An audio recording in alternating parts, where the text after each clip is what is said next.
আসসালামু আলাইকুম সম্মানিত সাহেব। ওয়ালাইকুম আসসালাম রহমতুল্লাহ বরকাত। জি। আমি ঢাকা মিরপুর থেকে বলছি। জি বলেন। সাহেব, আমি যখন সকাল বিকেলের জিকির গুলো করি ওটা তো আমার অনেক টাইম লাগে। ওই যে লাই লাই লাল্লাহ ওইটা 100 বার, তারপরে যেগুলো আছে আর কি, 100 বার ছেচল্লিশটা সকাল সন্ধ্যার জিকির কি বিসমিল্লাহ, আছে? কালেমা তৌহিদ। লাই লাই লাল্লাহ আদাহুল্লাহ আশিরিক আলাহ, এটা যে কোনো এটা সময় একশো পড়তে বার পারেন। তারপরে যে এটা যে আস্তাগফিরুল্লাহ কোনো একশো সময় বার পড়তে তারপরে। পারেন। সকাল সন্ধ্যার জিকিরের অন্তর্ভুক্ত না, যে কোনো সময়, দিনে রাতে দুপুরে, যে কোনো সময় পড়তে পারেন।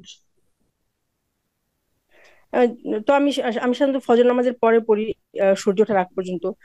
তখন হ্যাঁ, আমি সেটা করি কি সাহেব, আপনার অভ্যাস। আপনার সরি, শরীয়তে নাই যে সকালেই পড়তে হবে, দুপুরে কেউ পড়তে পারে। হ্যাঁ, যে কোনো সময় পড়তে পারেন। জি। সকাল সন্ধ্যার না। জিকির 100 বার কোনো জিকির নেই। জি। হ্যাঁ, তো আপনার প্রশ্ন কি বলেন?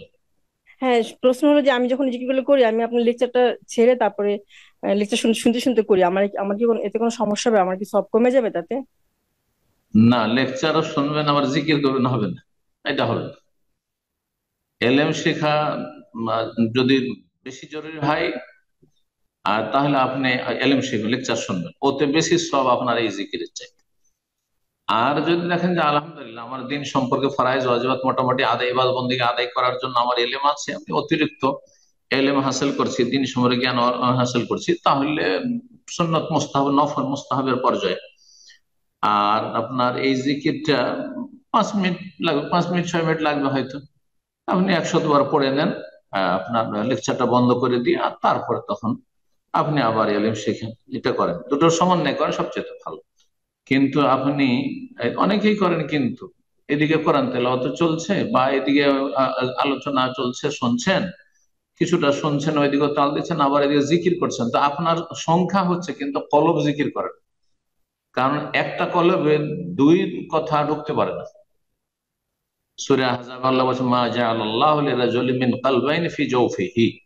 কোন মানুষের অন্তরে দুটো হৃদয় আল্লাহ রাখেননি, যে এইদিকেও সামলাবে ওইদিকেও সামলাবে, এইদিকেও তাল দিবে ওইদিকেও তাল দিবে। জিকিরও তাল দিচ্ছে মানে মনোযোগী হয়ে জিকির করছে। কারণ জিকির মূলত আসলে কলবের, অন্তরের জিকির, জবানের জিকির, আর তারপরে অঙ্গ প্রত্যঙ্গে তার প্রতিফলন। এটা হচ্ছে সত্যিকারের জিকির।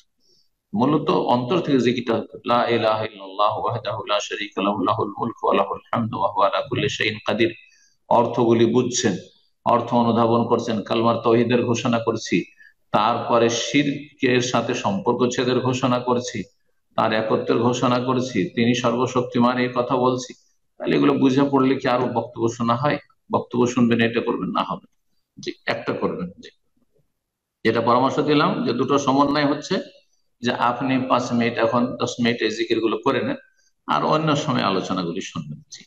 একটার কারণে অন্যটা ছেড়ে দেবেন না, প্রত্যেকটার জন্য সময় বা রুটিন নির্ধারণ করবেন। জি।